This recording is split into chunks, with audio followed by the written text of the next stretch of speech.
Si te gusta Elena en el País de los Horrores, ayúdanos a continuar con nuestro trabajo. Suscríbete, comparte o déjanos un pequeño donativo o grande, como tú quieras, a través de nuestra cuenta de PayPal elena@elpaisdeloshorrores.com. Muchísimas gracias.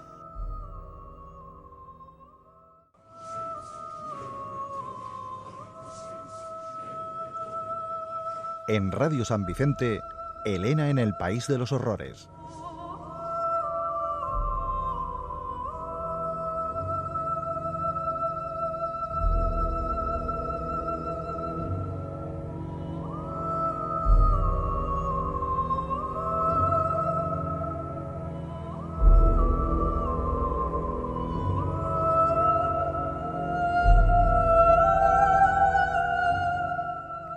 Muy buenas noches.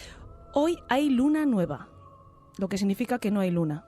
Es el momento ideal para adentrarnos en el territorio más salvaje y bestial de nuestro ya de por sí bastante inhóspito País de los Horrores. Es verdad que sin luna lo vamos a tener que hacer a tientas y que la oscuridad da mucho miedo, pero créanme, la luna, la nacarada y resplandeciente luna, es capaz de despertar en las entrañas del bosque a una criatura tan feroz que atemoriza a las mismísimas tinieblas: el hombre lobo.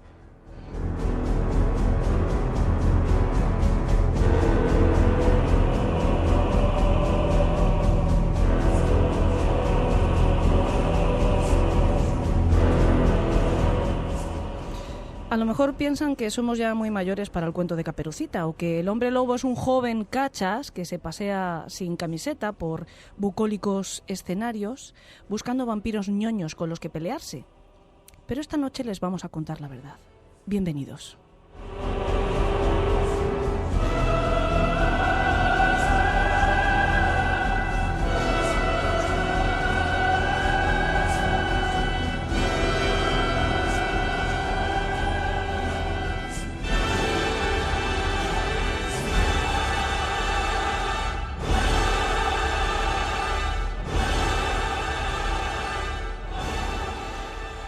Manuel Blanco Romasanta mató y devoró a 13 personas, en su mayoría mujeres y niños. Lo hizo en forma de lobo, en mitad del bosque, entre aullidos a la luna y baños de sangre. En la mente del asesino hoy escucharemos su confesión, interpretada magistralmente por nuestro compañero Pedro Quirós. El licántropo es uno de los mitos más antiguos y más universalmente extendidos que se pueden encontrar. Atemorizó a toda Europa en la Edad Media, hasta el punto de que la gente le daba miedo salir a la calle o adentrarse en el bosque a partir de determinadas horas. Hay cientos de legajos donde podemos encontrar causas contra ellos y ataques asesinos de estas criaturas. Nos acercaremos más a ellas en la parada de los monstruos. Después, Loli Otero nos contará cómo pasar una noche de miedo, dando un repaso a nuestra agenda de terror, antes de deslumbrarnos con el resplandor de los famosos que se saben montar muy mal a la hora de meterse en líos, y además de los gordos. Hoy vamos a conocer uno de los más terribles, que además tiene un final muy discutible. Nos lo va a contar Miguel Entrena. Nos contará el asesinato de Nicole Brown a manos de su exmarido, la estrella de fútbol americano O.J. Simpson. Acabaremos en nuestro club, el Club de los Marineros Muertos, donde Margari Torrealba nos narrará una leyenda antes de irnos a dormir. Una leyenda, eso sí, de lobisomes. Cojan algo de plata, procuren no hacer mucho ruido y acompáñennos al interior de este bosque a la caza del lobo. Comenzamos.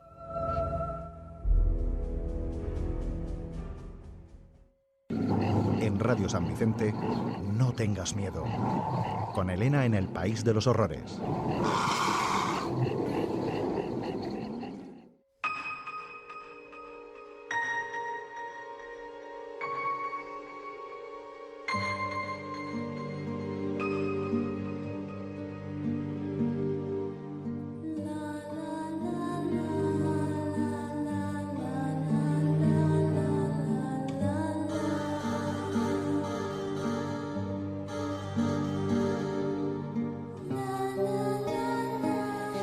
En el Archivo Histórico del Reino de Galicia se conserva un insólito proceso judicial bajo la referencia Causa 1788 del hombre lobo, datado en el año 1852. Este curioso documento consta nada menos que de 2000 páginas de texto manuscrito y compone la sentencia contra uno de los asesinos más conocidos de la historia del crimen español, Manuel Blanco Romasanta. Según su testimonio, fue víctima de una maldición que le obligaba a transformarse en lobo y a alimentarse de carne humana. Con este pretexto acabó con la vida de 13 personas, a las que no solo mató, sino que también mutiló y canibalizó. Esta noche, en la mente del asesino, el hombre lobo de Allariz.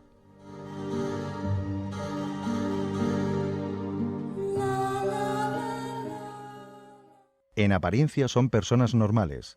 Puede ser tu vecino, tu carnicero o sentarse junto a ti en el autobús.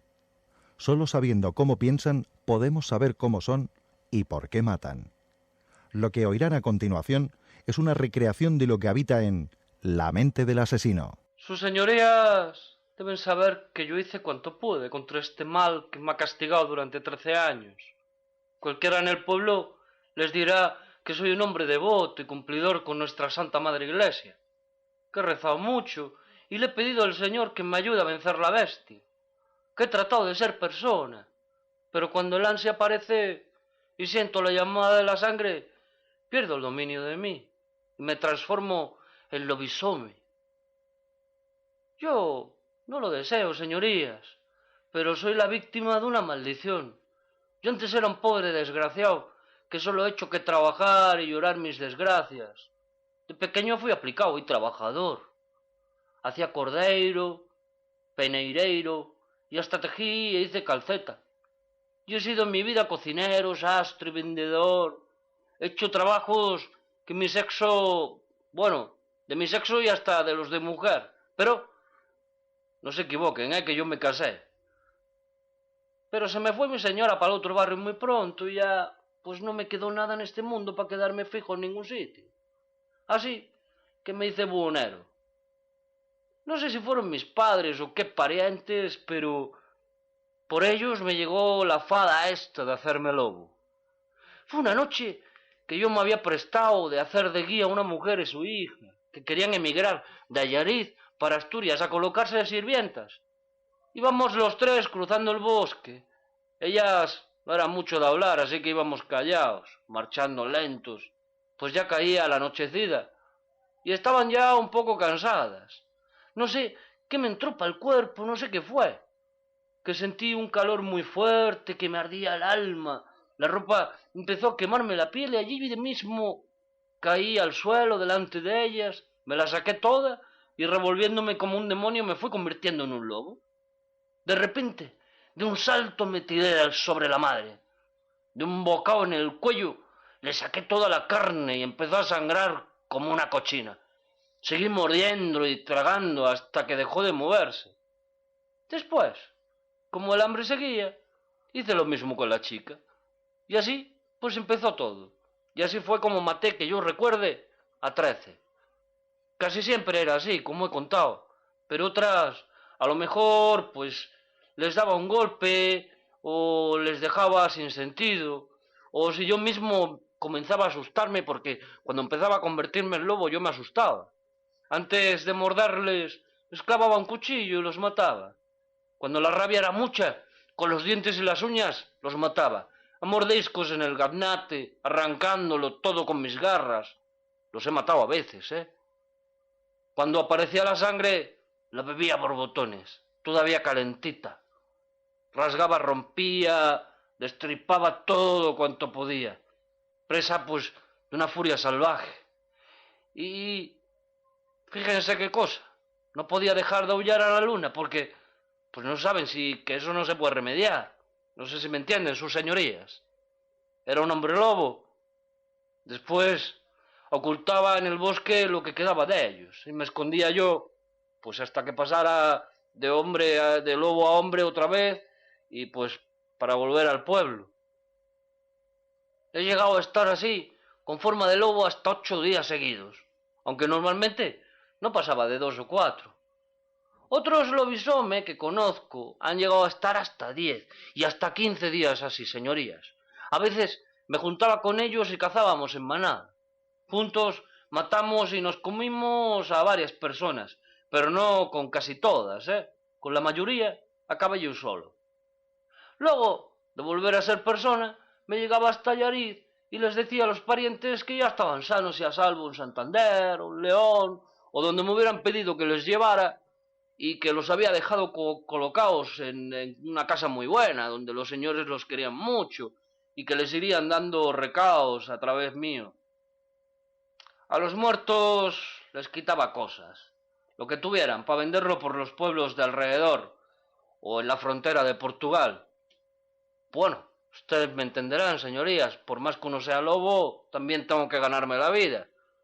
Y ya que para esas pobres personas no iba a haber provecho, pues qué mejor que sacar un partido a lo que ya era inevitable, ¿no?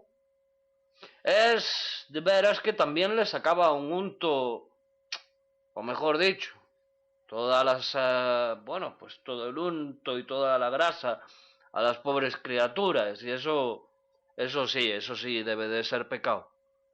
Pero tampoco les iba a hacer más daño. La gente paga muy bien la grasa. Dicen que cura muchas cosas. O sea que al final, para matar a unos y dejarlos con su grasa, yo vendía su grasa para que otros curasen. Y lo vendía a portugueses con dineros que no preguntaban tampoco de dónde los había sacado. Como yo en el pueblo contaba que los que ya se habían marchado estaban muy contentos y felices, enseguida otra paisana y sus hijos me daban el encargo de guiarlas a través de los bosques. Yo de tiempo me conozco todos los territorios, los bosques y las dehesas, si no para que llegaran antes, si por lo menos para que no pudieran encontrarlas en mucho tiempo. Pero claro, de tanto ir el cántaro a la fuente, los vecinos empezaron a murmurar.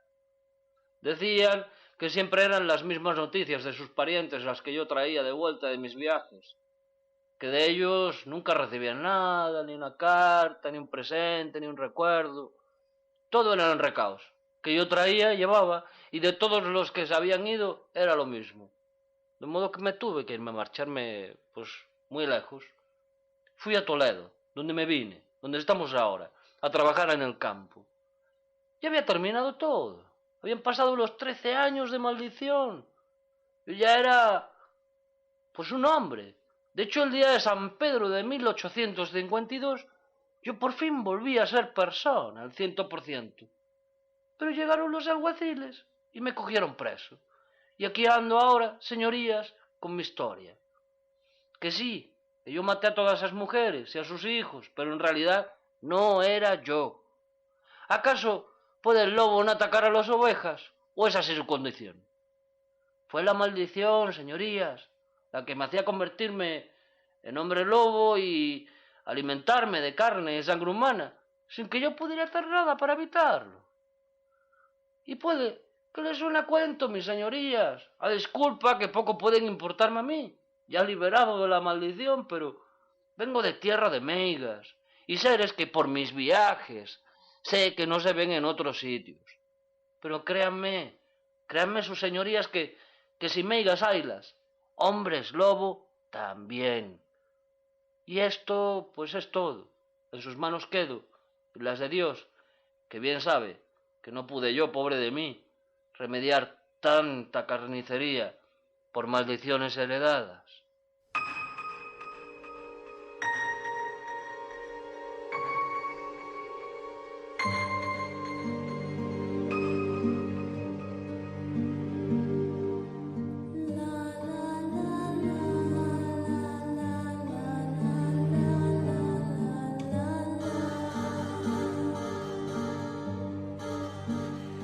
Sé que me repito, pero es que me sorprende mucho nuestros amigos Pedro Quirós y Raquel García. En este caso era Pedro, obviamente, pero él me decía estos días, bueno, no sé si la gente se va a creer que soy de Barbate, que es como ser más de Cádiz que los propios de Cádiz.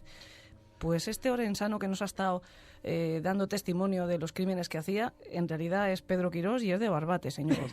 Bestia del Pedro, macho. Yo tengo miedo de seguir todo el programa en gallego porque tengo mucha facilidad para que se me peguen los acentos. Pero bueno, en fin, el hombre lobo de Allariz, que bueno, pues Pedro ha querido interpretarlo con un cierto deje de inocencia, ¿no? De casi, efectivamente, o sea, convencido de su testimonio de yo soy víctima de una maldición, yo en realidad no quería hacerlo, pero la pura realidad es que Manuel Blanco Romasanta no solo asesinó a estas 13 personas, según su testimonio, al final le enjuiciaron solo por 9 víctimas, en su mayoría eran mujeres y niños, porque eran precisamente los que trataban de emigrar para comenzar de nuevo en otro lugar con mayor fortuna que en la zona más rural de la Galicia más profunda del siglo XIX, ¿no?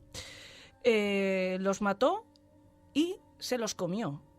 Y luego se deshizo de los cuerpos, no sin antes, bueno, pues agenciarse todas las propiedades de las que él podía sacar un partido y venderlas por los alrededores de Allariz. Al final levantó las sospechas precisamente porque se fue confiando. Es decir, que visto desde aquí, que ya sabemos mucho más de criminología y tenemos, bueno, pues como armas para resolver el crimen en la ciencia, nos damos cuenta de que Manuel Blanco era un psicópata, un asesino en serie casi de manual, que cometió los mismos errores, por suerte, para al final conseguir detenerle, que comete cualquier otro criminal que no piensa que es víctima de ninguna maldición, sino víctima de sí mismo y de su ansia asesina. Los médicos que entonces le analizaron, porque el juez quiso que así fuera, evidentemente es una época en la que había mucha superstición, mucha creencia mágica, pero no las personas con cierta cultura, como podía ser evidentemente un juez, que posiblemente fuera la persona más de mayor intelecto, ¿no?, de una zona como aquella, pues evidentemente lo primero que pensó es que era un enfermo mental, si era capaz de afirmar con esa seguridad que era víctima de semejante problema, ¿no?, de la maldición y de transformarse físicamente. Él decía que se transformaba físicamente en un lobo. Y los médicos que le examinaron, 6 médicos, determinaron que era perfectamente dueño de sus actos, era consciente y no tenía ningún tipo de enfermedad mental. Veremos que esto en el caso se contradice. Lo único que hay de pruebas, si es que se le puede llamar así, de que se convertía en lobo es su propio testimonio. Lo demás nadie dice nunca que... Porque él dice que además no le pasa solo a él en ese testimonio, sino que hay otros casos y que se puede estar una semana, 15 días y que ha habido casos que están incluso mucho más tiempo convertidos en lobos. Eso es su creencia, no hay nada que diga que... Claro, precisamente por ser una creencia tan particular, tampoco se le dio... crédito al testimonio y no se investigó estos 2 otros lobisome que él dice que actuaron en ocasiones con él, ¿no? Si él era un asesino, evidentemente no transformado en lobo, pero sí un asesino, y habla de otros 2 criminales con nombre y apellidos, en el relato no aparecen, pero él les da un nombre, uno es Antonio, el otro no recuerdo cómo se llama, pues es fácil que hubiera más gente actuando de esta manera, aunque fuera porque querían sacarle el unto a las personas, ¿no? Que es una época muy propicia. Hay muchos casos en España. ¿Era lo de los sacamantecas? Los sacamantecas. No es lo mismo un hombre lobo que un sacamantecas, entonces. No en el caso de Allariz. En el caso de Allariz parece que es más víctima de un frenesí similar al que podíamos encontrar en un caso también muy conocido, que es Jack el Destripador, ¿no? Ese afán por destruir. Dicen que los asesinos sexuales en serie van escalando la violencia de sus actos hasta el punto de poder plantarnos en un escenario como el que nos cuenta en el caso del hombre lobo de Allariz, es decir, es un destripador. Lo que ocurre es que al mismo tiempo fácilmente se podría estar o bien ayudando a otras personas que sí llevaran el negocio del unto, sacamantecas, o directamente él utilizar su propio crimen para después enriquecerse vendiendo la grasa. No es exactamente lo mismo. Hombres lobo de estas características es el único, yo creo, en Europa, porque además es un caso en el que encontramos en una partida judicial, en una sentencia judicial, el reconocimiento como hombre lobo, ¿no?, que es el testimonio de él. Es una cosa curiosísima. Sí hay muchos documentos, vamos a tener la oportunidad de comentarlos a lo largo del programa.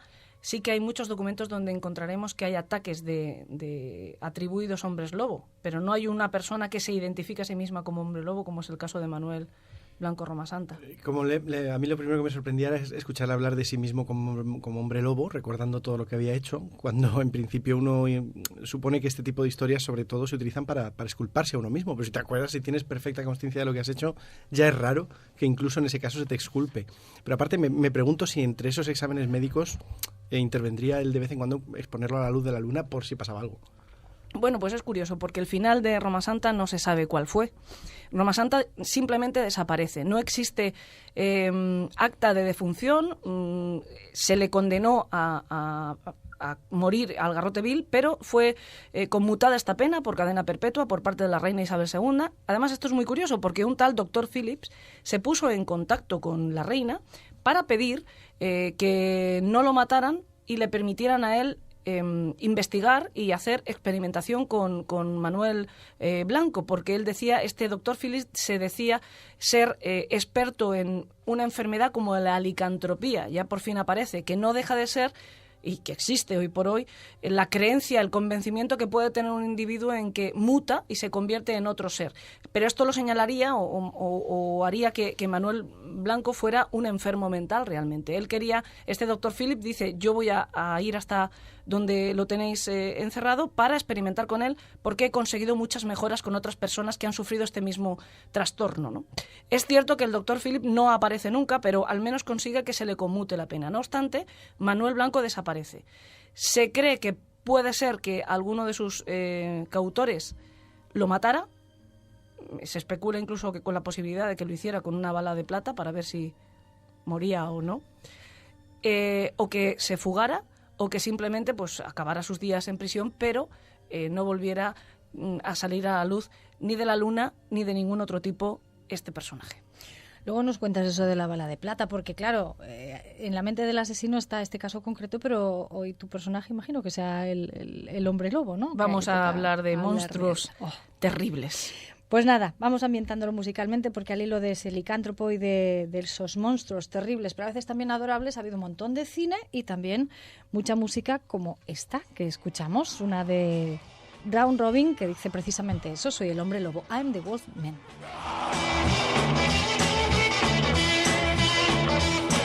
In the middle of the night when the full moon rise, I got a funny kind of feeling coming in my eye. Well, my hair get long and my eyes turn blue.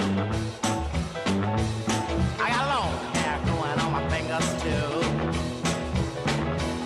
I'm the wolf man. I'm the wolf man, baby. And if you see me on the prowl, watch it when you hear me growl.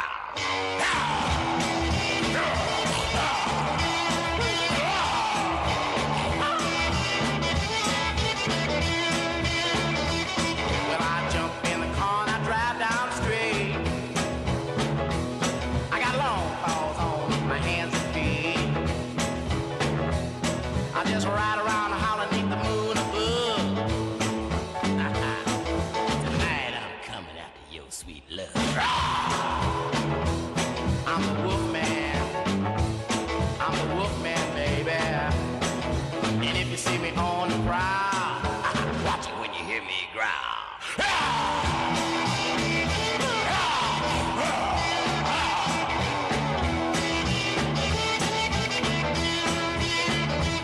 Well, I climb tall buildings, I pull down trees. I chase little birds and I sting the bee.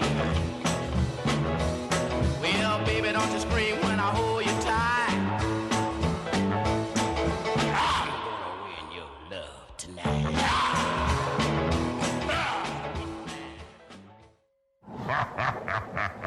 En Radio San Vicente, Elena en el País de los Horrores.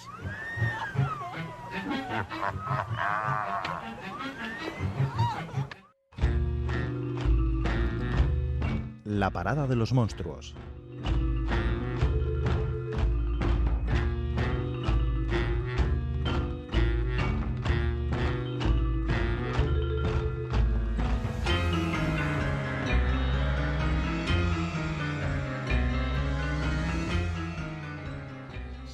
Es verdad que la época moderna en la que vivimos ha transformado al hombre lobo poco más que en una mascota capaz de traerte las zapatillas, ¿no?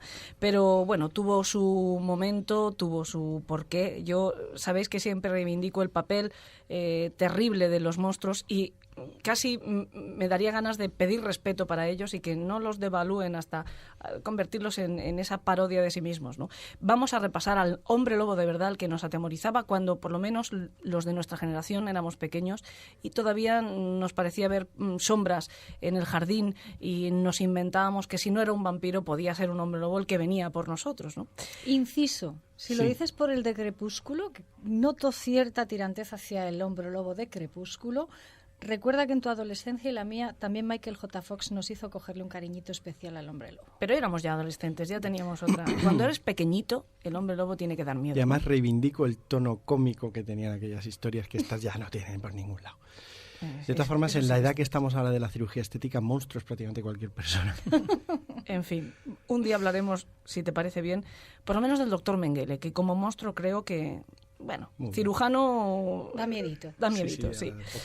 Bueno, el mito de los hombres lobo es originario en Europa, pero como decíamos en nuestra presentación, lo encontramos en los 7 continentes. El folclore o la mitología lo que nos cuenta es que el hombre lobo es una persona, es un ser humano que se puede transformar en este animal, en el lobo, a propósito, lo cual lo convertiría en una especie de monstruo primigenio, como una especie de subespecie humana, es decir, que él, de nacimiento, tiene la capacidad de convertirse, o bien porque es víctima de una maldición o cualquier otro agente exterior. Desde el Lycanthropus griego al Varuluk sueco, al Luisón argentino, pasando por el Betala indio o el Shin chino. Todos estos mitos tienen las mismas características y conviven además con otros hombres bestia que se dan en estos lugares, pero referidos a animales que atemorizan en esos lugares. Por ejemplo, en Sudamérica se creen los hombre puma, por ejemplo, al mismo tiempo que en el hombre lobo. Por lo que decimos, porque yo creo que el punto de partida es precisamente Europa y desde aquí esta creencia se expande por el resto del mundo. Este fenómeno además es puramente masculino, ¿vale? Después ya, pues con otras fantasías, se ha creado a la mujer capaz de transformarse también en bestia o en depredador, pero tradicionalmente es el hombre el que se puede transformar en lobo y además aquí en nuestro continente, digamos, que se relaciona siempre mucho más con un castigo, con una maldición o con cualquier otra superstición que con este origen de subespecie o de poder, de naturaleza de por sí metamórfica, ¿no? Según la leyenda, el primer hombre lobo lo podemos situar en la Grecia antigua, se llama Licaón y fue el rey de Arcadia. Este rey era sabio, culto y sacó del salvajismo, digamos, a su pueblo, pero tenía una costumbre que, desde luego, no parecía de ser muy civilizado, y es que le gustaba hacer sacrificios humanos a su adorado dios Zeus. Zeus, que no le gustaba nada este tipo de ofrendas, quiso comprobar por sí mismo si era cierto que lo hacía, y además otros rumores que le llegaron que decía que, bueno, que Licaón mataba a cualquier forastero que llegara a su pueblo. Zeus se disfrazó de vagabundo, llegó hasta las puertas de Arcadia y Licaón, que no era tonto, sospechó que esa visita ocultaba algo, que tenía una identidad secreta, y en vez de acabar con su vida como hubiera sido lo habitual, pues lo que hizo fue invitarle a un gran banquete. Esto causó una grata sorpresa a Zeus. El problema está en que ese banquete, el plato principal, estaba elaborado a partir de carne humana. Y bueno, pues un dios lo sabe todo, y Zeus se dio cuenta. El castigo un dios fue, sibarita como este tenía que saberlo. Efectivamente, el castigo fue, como podéis imaginar, la condena a transformarse él y todos sus descendientes en lobo como, bueno, pues maldición. Sabéis que, bueno, aquí es donde podíamos encontrar este origen de la maldición para la transformación en lobo, pero hay otras tradiciones asociadas a este mito del hombre lobo. Por ejemplo, el de la luna llena, ¿no? Todos pensamos que el hombre lobo se transforma en tal cuando hay una luna enorme iluminando el cielo. Esto surge en el medievo, en relatos anteriores, simplemente a voluntad, o cuando esa maldición, por lo que fuera, resurgía como un herpes, que de repente resurge, pues lo mismo. A partir del medievo, a partir de determinadas crónicas de, bueno, pues intelectuales de la época, se relaciona la transformación con la luna llena. En la época medieval, además, en Europa es cuando mayor auge tiene el mito del hombre lobo. No se sale de casa precisamente por miedo a sufrir un ataque. Hay muchos documentos donde se cuenta distintos casos llevados ante los tribunales, precisamente acusando a personas de tener la capacidad de transformarse en hombres lobo, relacionados muchas veces también con la brujería o directamente con ataques. Muchos de ellos quedaban sin pruebas porque la Inquisición, dentro de lo terrible que era, bueno, de vez en cuando le daba por ponerse un poco criminalística y es muy difícil comprobar si alguien es capaz de transformarse en otro ser, ¿no? Y además matar.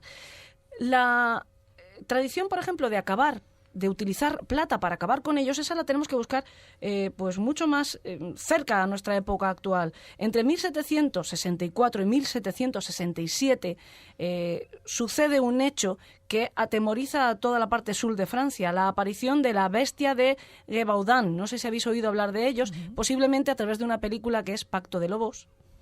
Me parece que es Pacto de Lobos, la película en la que hay El Pacto de los Lobos, sí. Eso sí, es, sí, el Pacto de los Lobos, que hay una bestia horrible que nadie sabe identificar su origen, que acaba con la vida de determinados ciudadanos en el sur de Francia, en unas localidades de Gévaudan, sin ir más lejos, en el sur de Francia. Bueno, pues este hecho está también documentado, o sea, esta película no es ficción, está basado en un hecho, entre comillas, real, ¿vale?, del siglo XVIII. Y se dice que con aquella bestia, que tenía la apariencia de un lobo gigante y que atacaba sobre todo a los seres humanos, se acabó con una bala de plata. Y a partir de entonces se incorpora este mito también al del hombre lobo. Antes de esto, ¿cómo se podía evitar o cómo se podía acabar con el hombre lobo o evitar transformarse en hombre lobo? Bueno, pues hay unos métodos un tanto desde los más fáciles hasta los más difíciles. Por ejemplo, fácil, que el que tuviera encantatú te desencantara. Este es fácil, si le convences. Otro más complicado era arrodillarse en un mismo punto durante 100 años. Este lo veo yo más difícil. Paciencia, No, difícil, ¿no? pero Es funcionaba seguro. Luego, podías evitar ser hombre lobo si te saludaban con el signo de la cruz, si eras llamado 3 veces por tu nombre de bautismal, si eras golpeado 3 veces en la nuca con un cuchillo, y digo yo que conseguías sobrevivir, o si conseguían que derramaras 3 gotas de tu propia sangre. Esto es mito, pero ¿hay algo real en el origen del hombre lobo? Bueno, hay algunos expertos que consideran que a lo mejor en intoxicaciones que eran fáciles que se produjeran en el medievo, en intoxicaciones por cornezuelo del centeno, que es un hongo que produce histeria colectiva, alucinaciones, etcétera, podía haber estos casos en los que se acusaban unos a otros de ser lobo o que habían visto grandes bestias atacando una población. El problema es que no explicaría por qué el mito del hombre lobo existe en otros puntos muy distantes de Europa, en los que además no se cultiva el centeno, ¿no?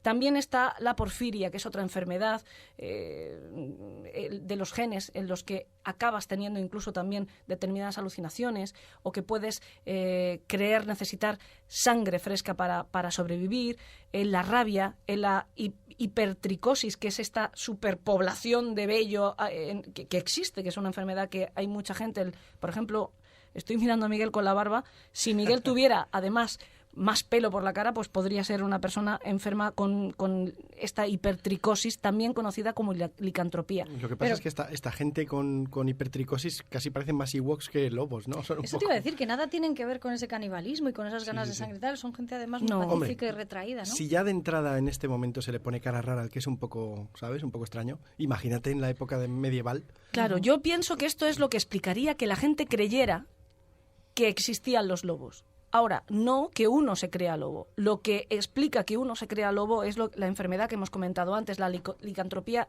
clínica, que es un trastorno mental. Este trastorno es seguramente el que padecía Manuel Blanco Romasanta y tantos otros psycho killers que han actuado de esta misma manera y que han tenido pues este canibalismo, este arranque de canibalismo, de vampirismo, etcétera, ¿no? Os voy a terminar por contar una curiosidad que a mí me ha encantado cuando la he conocido, la desconocía por completo. ¿Sabéis que desde 1907 el presidente de Argentina tiene la costumbre de apadrinar al 7º hijo varón de una familia? Y diréis, ¿y esto qué tiene que ver con el hombre lobo?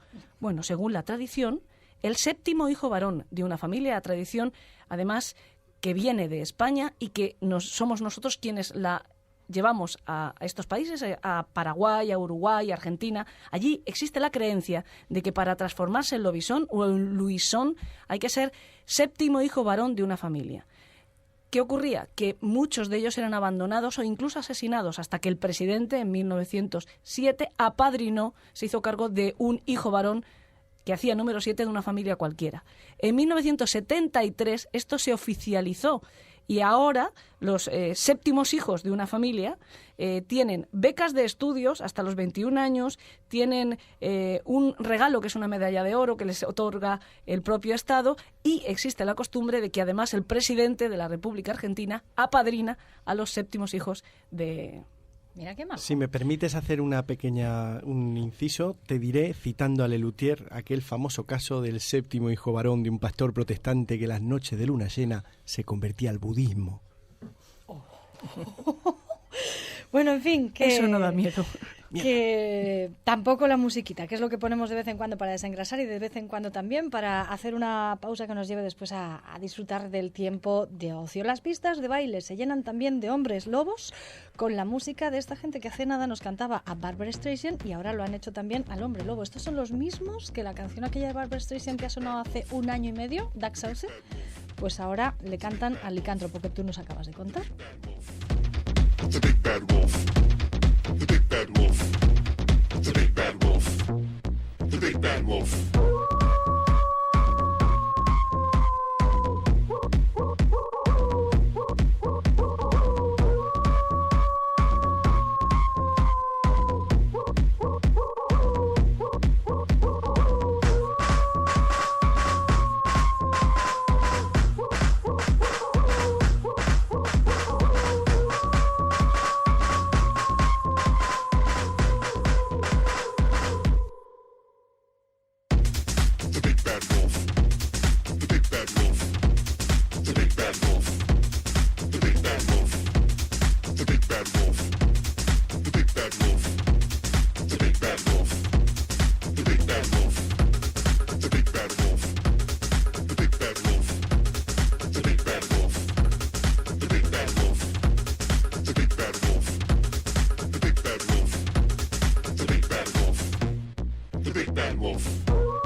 Elena en el País de los Horrores.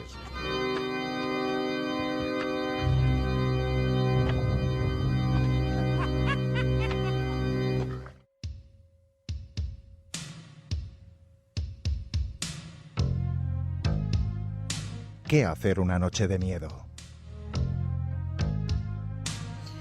Una noche de miedo como esta, una noche de miedo de jueves, lo que pueden hacer es escuchar la radio, porque hasta los de Gran Hermano nos han copiado y han decidido celebrar esta noche en la tele su noche de miedo. No pongan la tele, no van a pasar tanto miedo como aquí.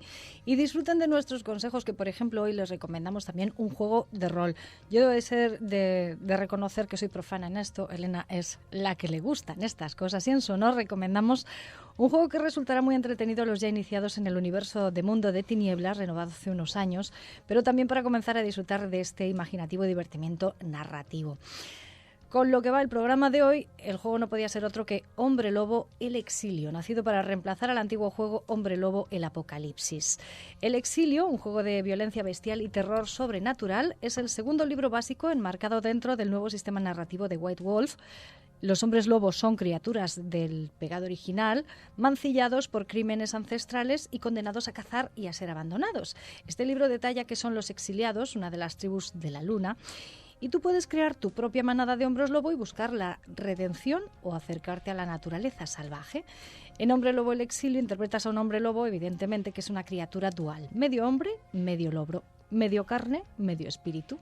Y perteneces a una de las tribus de Luna, es decir, eres uno de los exiliados, cumpliendo la ancestral misión de proteger el equilibrio entre el mundo físico y el mundo espiritual. ¿Y cuánto puede llegar a durar esto, Elena? Tanto como el máster quiera. Como la bala de plata llegue.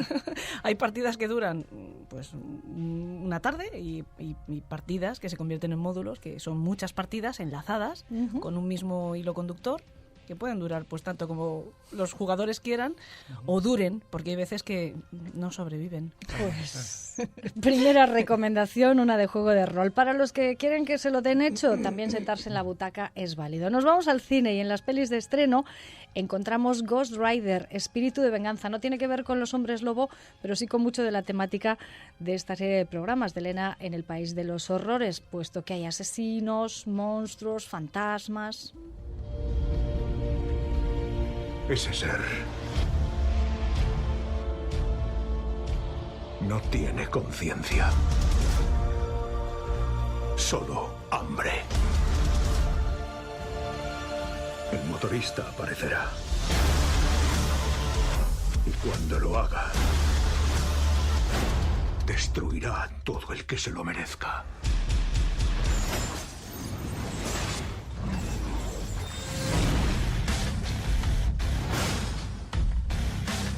Adoptarás una nueva forma. La más poderosa que hayas conocido.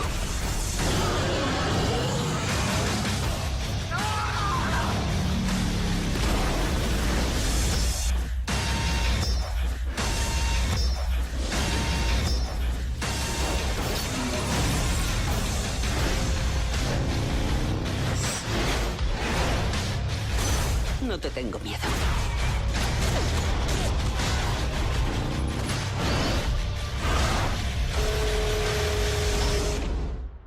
Pues deberías.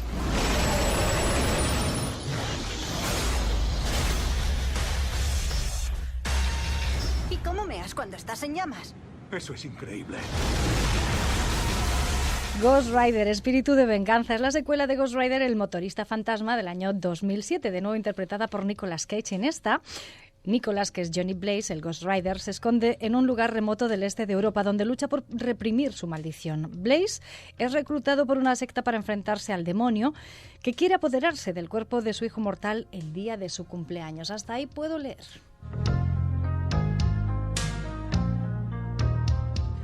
Otra peli que recomendamos para hoy, aunque no está en los cines, sino que está ya es de Videoclub, de esas sugerencias que damos, es justo la historia de la primera de las confesiones que nos ha contado En la mente del asesino. Ese Roma Santa tuvo una peli interpretada, entre otras, por Elsa Pataky, de los pocos papeles que Elsa Pataky hace de no ser pibonazo y guapísima. Roma Santa. La Iglesia nos enseña que el diablo puede adoptar muchas apariencias, manifestarse bajo diferentes formas. Los periódicos hablan solo de 4 víctimas. Son las que no hemos podido ocultar. ¿Por qué conservan los cuerpos? Por eso está usted aquí. Aquel día supe que era verdad. Es mi deber pedirle que identifique los restos de esta joven.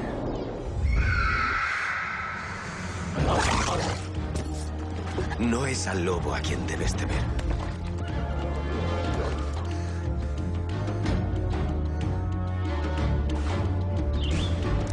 Roma Santa no es humano. ¿Quién eres?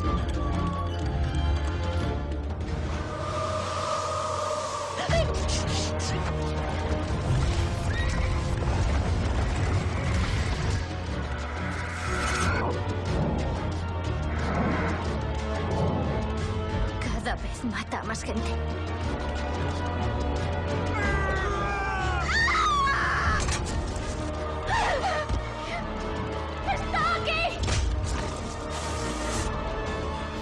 Para quienes han escuchado a Elena al principio de este programa ya saben la historia, con lo cual simplemente recordaremos que está basada precisamente en ese hecho real, en la vida real de Manuel Blanco Roma Santa, un vendedor ambulante que confesó el asesinato de 13 personas en 1852. Una peli del año 2004 que seguro que encuentran ustedes en sus videoclubes, y de esta temática pues muchísimas más, pero bueno, hemos decidido hacerles un fin de semana un poquito más light para que elijan el resto. Todavía les queda programa por delante, así que verán cómo hay más alternativas.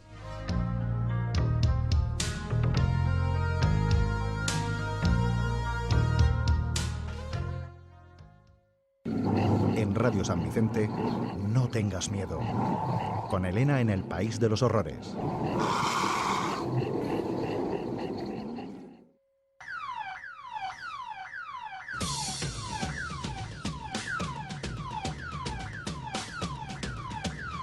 El Resplandor. Hollywood, Hollywood, Hollywood, Hollywood. Police dodge bricks and bottles. You can hear them crashing on the sidewalk. Officers beating and kicking a man on the street.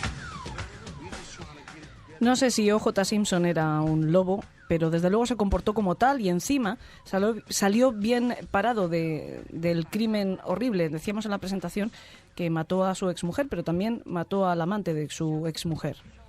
Muy correcto, Elena. Fíjate, O.J. Simpson, que yo creo que la mayor parte de gente que esté un poquito interesada por este tipo de cosas, enseguida le va a venir a la cabeza pues todo el escandalazo y ese gran juicio mediático que tuvo lugar por el asesinato de su exmujer y, como tú bien dices, su amante.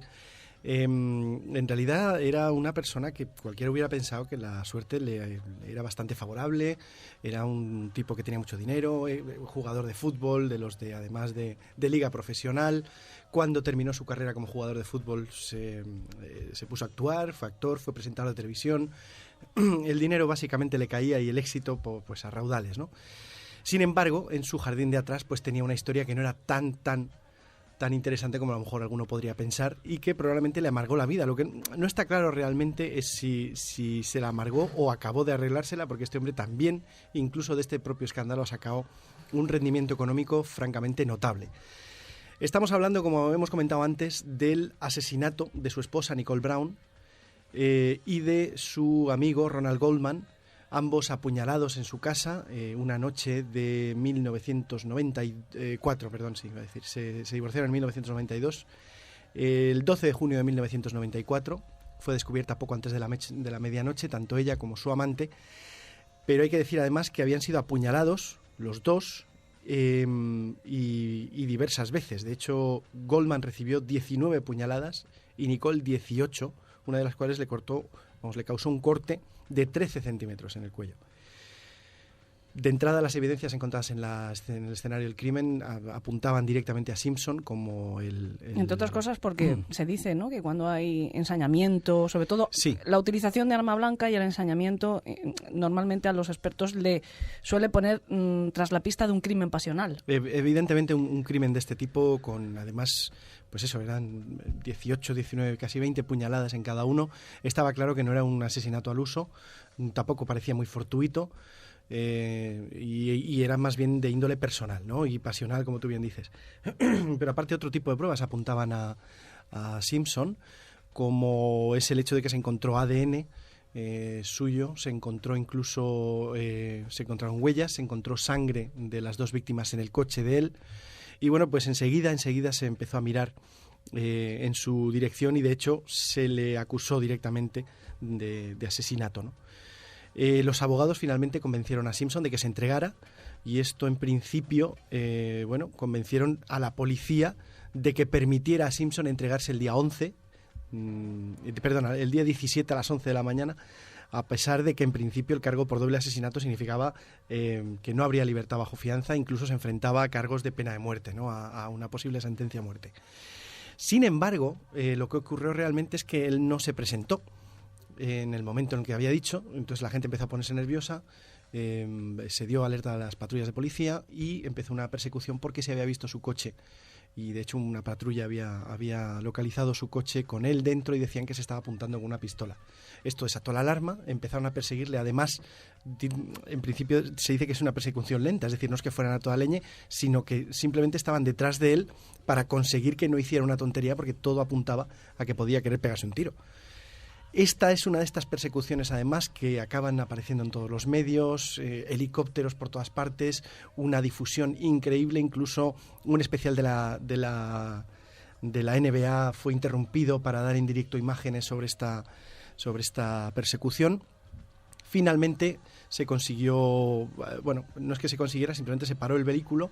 Él, de todas formas, continuó 45 minutos dentro y finalmente, cuando se rindió, es decir, no entraron a por él porque pensaban sinceramente que estaba pensando en suicidarse, pero cuando finalmente decidió salir, encontraron que dentro tenía dinero, que tenía fotos de sus hijos e incluso una nota que decía "lo siento mucho", es decir, todo el mundo pensaba que realmente estaba a punto de pegarse un tiro.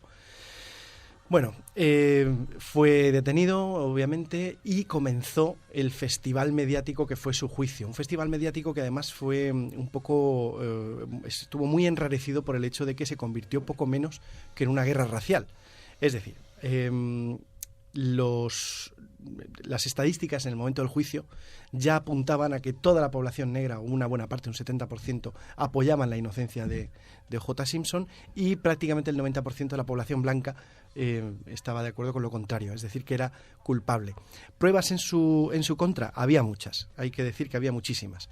No solamente era el hecho del ADN, sino el hecho de que habían encontrado un corte en su mano, que de hecho la sangre suya por el corte se encontraba presente también allí, y el hecho además de que incluso la exmujer había declarado más de una vez que había sido amenazada por él y había llamado a la policía denunciando amenazas de muerte. Se me ocurre un dicho muy poco apropiado cuando estamos hablando de que este se convirtió poco menos que en un juicio racial, y es que blanco y en botella, ¿no? Es decir, era evidente, estaba todo lleno de evidencias que señalaban clarísimamente a O.J. Simpson. ¿Y qué pasó? Pues pasó que la presión mediática y el hecho de que él contratara un grandísimo equipo de abogados, que lo llamaban el Dream Team, $4 millones se fueron detrás de este equipo de abogados, consiguió, para empezar, que el jurado estuviera compuesto prácticamente en su 80% por gente de raza negra, y segundo, que consiguieran darle a la versión racial de todo este juicio una pertinencia más que notable dentro de lo que era el simple hecho de un asesinato, ¿no? Entonces, finalmente, y además me parece que con una audiencia en televisión de 130 millones de espectadores o algo así, en directo se dio aquel veredicto varios años después. Si no recuerdo mal, esto empezó el juicio en 1995, y después claro, en el 95, el 3 de octubre, después de 3 horas de deliberar, el jurado salió y, frente a ella, os digo, una audiencia simplemente impresionante, lo declaró no culpable. A puntos estuvo de acabar en un conflicto real, porque lo mismo que en un momento dado la comunidad negra podía haber levantado disturbios, la comunidad blanca también estuvo amenazando en decir, oye, ¿aquí qué está pasando? Que porque haya cualquier tipo de problema o intuición racial detrás, vamos a tener que vernos, por lo menos dirigidos en justicia hacia un lado o hacia el otro. Hay que decir de todas formas que, como detalle, la mayor parte de la gente está convencida de que él es culpable. De hecho, se hizo un juicio civil en el que realmente se le declaró como tal. Pero es un juicio civil que no llevaba no comportaba una pena de la misma magnitud que el juicio anterior. Yo te diré que tengo libros de criminalística donde este caso aparece como ejemplo de una buena investigación criminalística para determinar quién es el culpable, o sea, O.J. Simpson. Ajá. O sea, sirve como ejemplo para explicar. Además, son libros de divulgación, quiero decirte, de los facilitos. Sí. Pues un caso clarísimo de cómo detectar culpabilidad a través de los rastros físicos de un criminal es el de O.J. Simpson. Se estuvo dando a entender que había parte de la policía que, movida por temas raciales, había intentado inculpar a O.J. Simpson, y sin embargo también hay otros libros de divulgación que claman haber investigado y descubierto que probablemente el móvil del crimen que estaba detrás era otro. Podía estar relacionado con drogas, ya que su mujer efectivamente estaba muy, muy, muy relacionada con gente del mundo de las drogas, además de alto standing. Y podía incluso, hay una teoría muy curiosa que dice que fuera el propio hijo de O.J. Simpson, que un hijo que tenían que no era pequeño, quiero decir, era un hijo adolescente, que hubiera entrado en la casa o lo hubiera asesinado, y que él durante todo este tiempo hubiera tratado de encubrirle, ¿no? Entonces es probablemente la única teoría que, si te pones muy tonto con la inocencia o culpabilidad, pudiera casi explicar algunas de las cosas que todavía no están claras. En fin, otro de los casos en los que, gente que está elevada a los altares por distintas, casualidades, yo creo, del mismo destino, como actores, estrellas de fútbol como esta, etcétera, pues se ven salpicados también por el dramatismo que tiene un crimen, ¿no? Un último detalle: parece ser que el año pasado él podría haber confesado a un productor del programa de Oprah Winfrey su culpabilidad. Uy, si se lo dijo a Oprah, seguro que era mentira. A un productor. Ella quiere hacer cuota de pantalla, ¿no es? Bueno, ¿qué os parece si nos acercamos a la hoguera, nos ponemos alrededor para que la abuelita y no lo digo por... es mi madre en realidad, pero también es abuelita, abuelita. nos cuente un cuento. Venga. Por supuesto.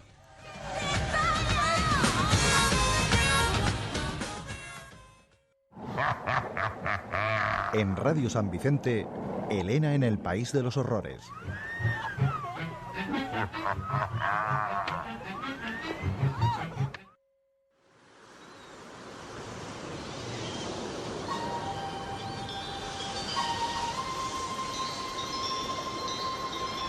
Cada vez que alguien enciende un cigarro con la ayuda de una vela, muere un marinero en alta mar. Bienvenido a El Club de los Marineros Muertos.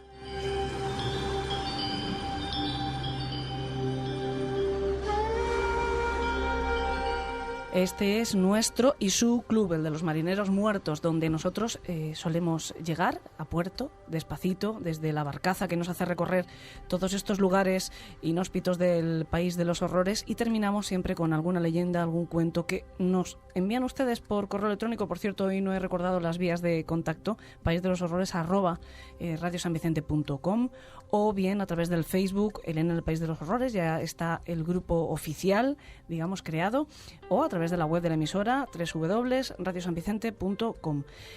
Como les digo, nos lo pasan por correo electrónico, nos lo hacen llegar, y aquí mi madre, Margari Torrealba, también abuela, nos lo va a contar con su dulce melodiosa Todo queda en voz. familia. Todo queda en familia, sí. Voy a dar unas pautas primero para que ustedes reconozcan un hombre lobo.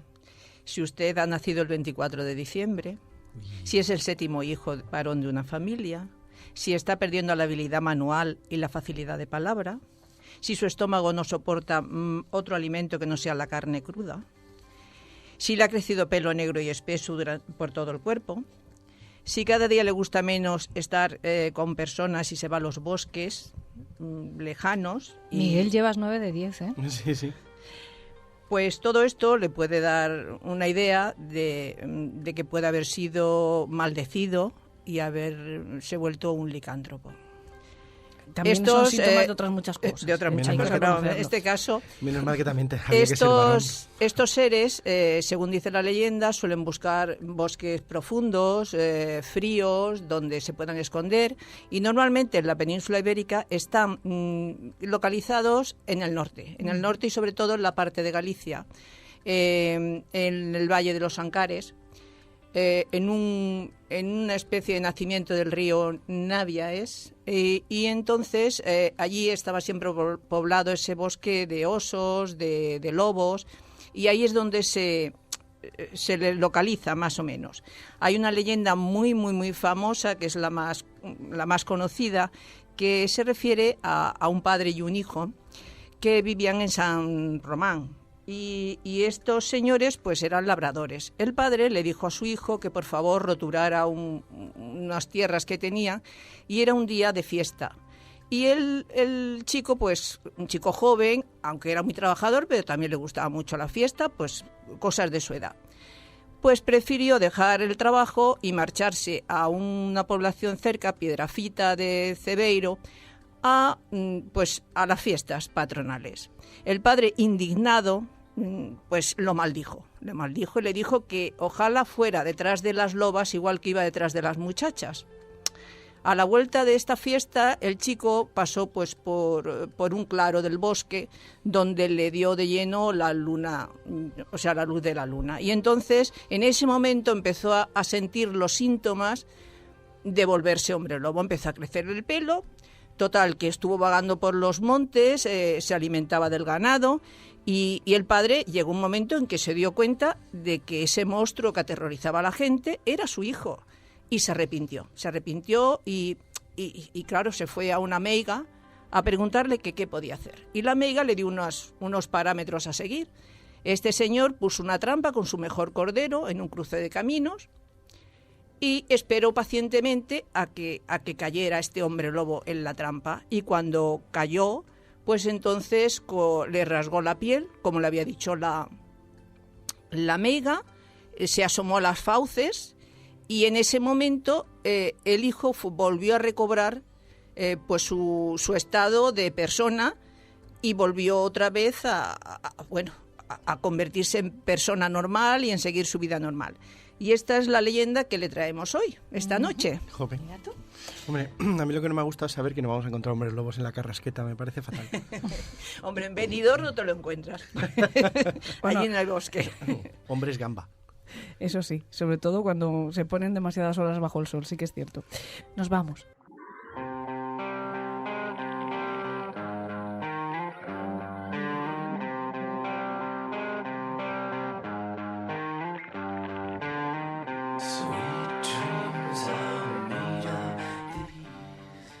Como hemos dicho en otras ocasiones, los monstruos, las leyendas, los mitos solo tienen sentido si nos dan miedo. Nos enseñan, como las parábolas, a protegernos de lo que está ahí fuera al acecho. Si los hombres lobo, en vez de terror, nos provocan ternura, simpatía o incluso deseo, estaremos perdidos para siempre en sus garras. Esta noche les hemos contado un cuento, con lobo feroz incluido. Nada mejor antes de que Miguel Entrena, Margarito Realba, Loli Otero, Andrés López y Elena Merino les deseemos felices sueños.